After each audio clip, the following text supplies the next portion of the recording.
welcome to Healing Your Families. I'm Emmylou Penrod, your family relationship coach. And in this program, we delve into 6 areas of health for families: emotional, financial, mental, physical, social, and spiritual. Now, of course, these aren't separate entities, they overlap. And in order to have a healthy family, you need to address all 6 areas. Today, I want to talk about the best gift you can give your family in order to have a healthy family, a happy home where you address all of these 6 areas. By the time I finish, you will realize that the best gift you can give your family is you, all of you. Now, let me explain what I mean. Let's start with the subject of time. Time is a limited commodity. It's finite. There are only 24 hours in the day. And you are the only person who can give this gift to your family. No one else can give your time to them. Back in the 1970s, a folk song was written. I remember hearing it frequently on the radio, and it had a deep impact on me. The name was Cats in the Cradle, and it was sung by Harry Chapin, but it was written by his wife, Sandra. And ironically, it was written before their son was born. I'd like to read the lyrics of that song to you. Maybe you've heard it. My child arrived just the other day. He came to the world in the usual way, but there were planes to catch and bills to pay. He learned to walk while I was away, and he was talking 'fore I knew it. And as he grew, he'd say, I'm going to be like you, Dad. I'm going to be like you. My son turned 10 just the other day. He said, thanks for the ball, Dad. Come on, let's play. Can you teach me to throw? I said, not today. I've got a lot to do. He said, that's okay. And he walked away, but his smile never dimmed. It said, I'm going to be like him. Yeah. I'm going to be like him. And the cat's in the cradle and the silver spoon, little boy blue and the man on the moon. When you coming home, Dad? I don't know when, but we'll get together then. We'll have a good time then. Willie came home from college just the other day. So much a man, I just had to say, son, I'm proud of you. Can you sit for a while? He shook his head and he said with a smile, what I'd really like, Dad, is to borrow the car keys. See you later. Can I have them, please? I've long since retired. My son's moved away. I called him up just the other day. I said, I'd like to see you if you don't mind. He said, I'd love to, Dad, if I could just find the time. You see, the new job's a hassle and the kids have the flu, but it's sure nice talking to you, Dad. It's been sure nice talking to you. And as I hung up the phone, it occurred to me. He had grown up just like me. My boy was just like me. And the cat's in the cradle and the silver spoon, little boy blue and the man on the moon. When you coming home, son? I don't know when, but we'll get together then, Dad. We're gonna have a good time then.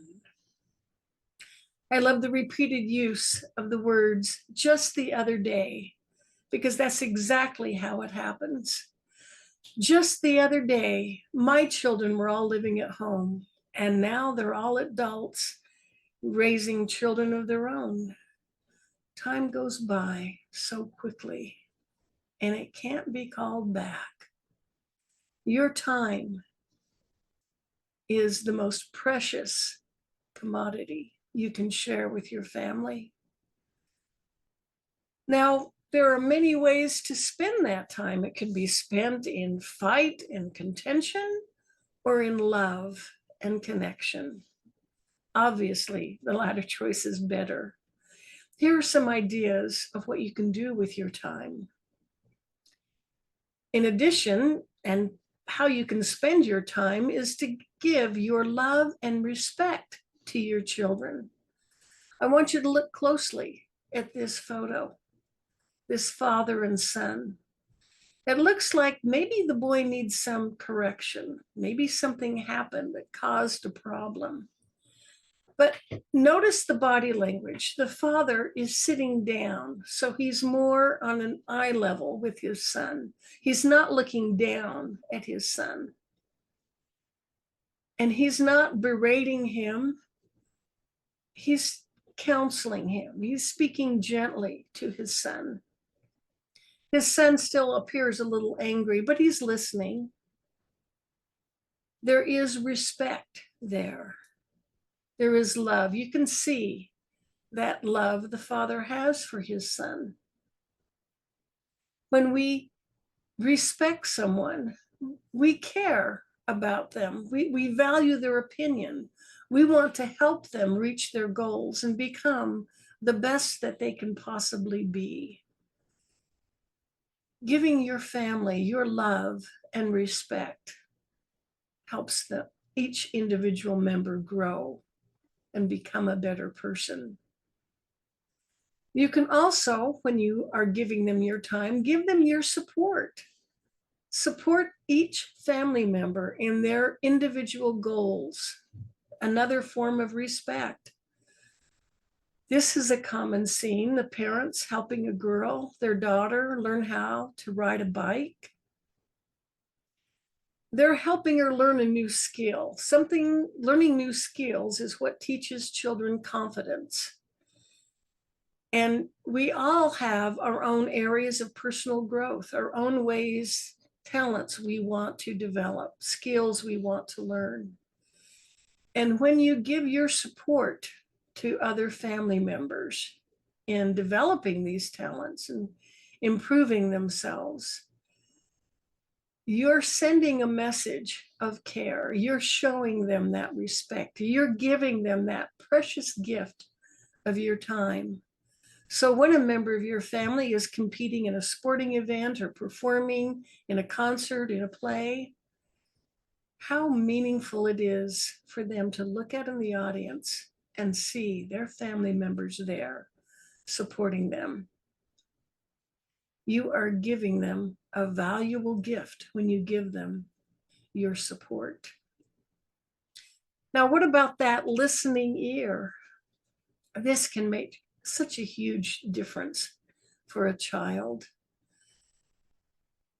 There are so many challenges they go through, so many stresses.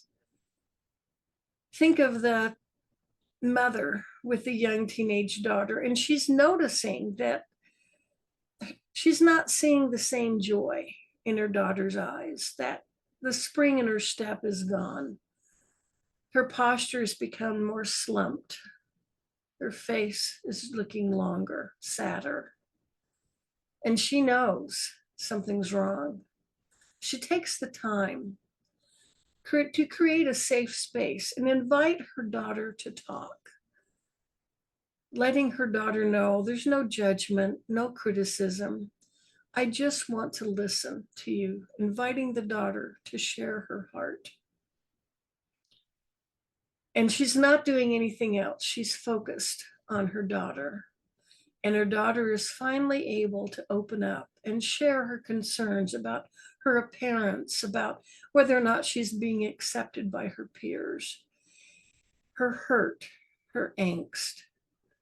And because her mother is creating this safe space, listening, she's able to help heal her daughter, to help reassure her, remind her of all the things she does right, and give her that confidence, that love, that support that helps see her daughter through this very challenging time.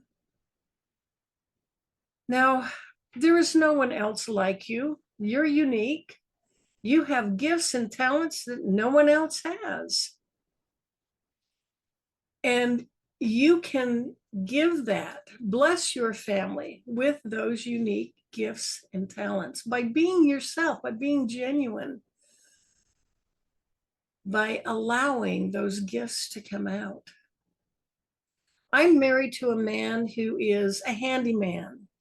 He can fix anything. I have no doubt in our 50 years of marriage that he has saved us thousands, probably tens of thousands of dollars in repairs because he's very mechanically minded. He can take something apart and examine it and figure out how it works.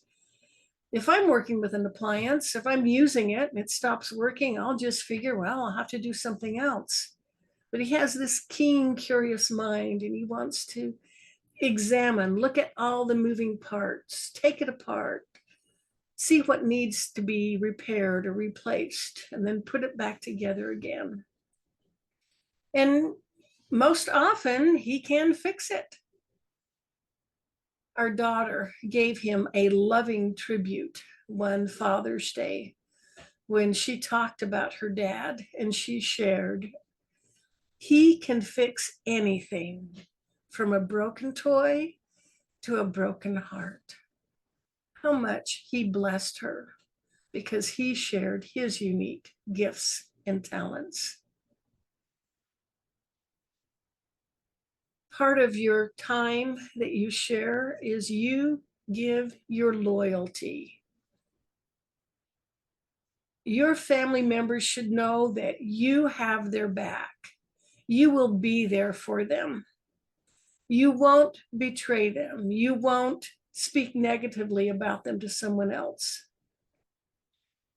You will defend them. You'll protect them. You'll support them in the right. If they need to correct something or improve, you'll be there and support them through that.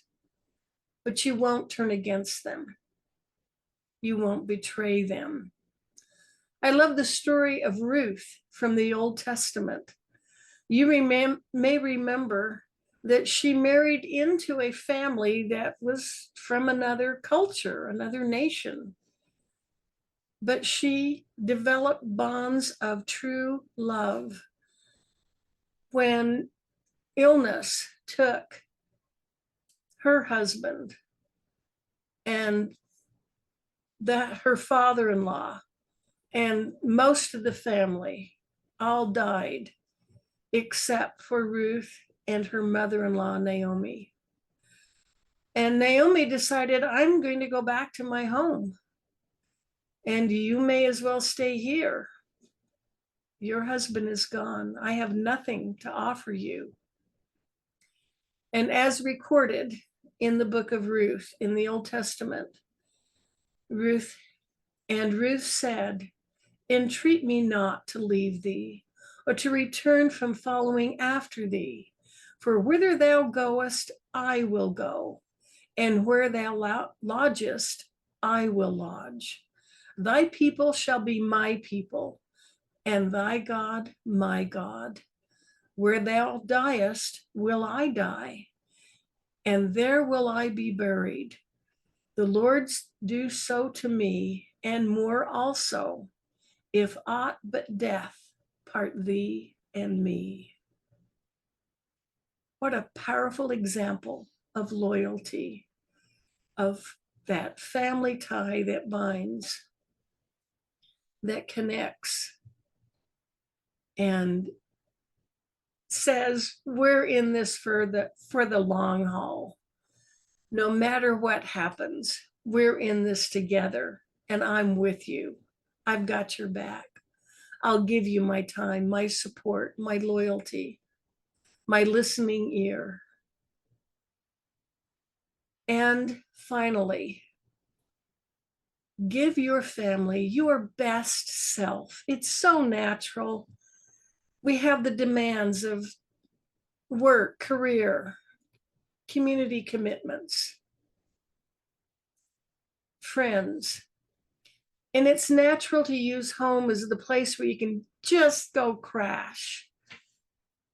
And what happens is you give your best to everyone else, and your family gets what's left over. They get the you that's ready to come home and crash. Why not reserve some of the best of you? Set aside time where your family gets to be around you at your peak. Give them your best, and you will create a family that is a sure foundation for society, a family where there is peace and harmony, where children are being prepared for a successful adulthood, to achieve their goals, and to give back to society. And that, my friend, is more important than any achievement, any monetary compensation. Give your family the best gift. Give them you, the best you. This is Emmylou Penrod. Join me again next week. Until then, love yourself and love your family. Let's make the world a better place by strengthening families. And visit me at healingyourfamilies.com.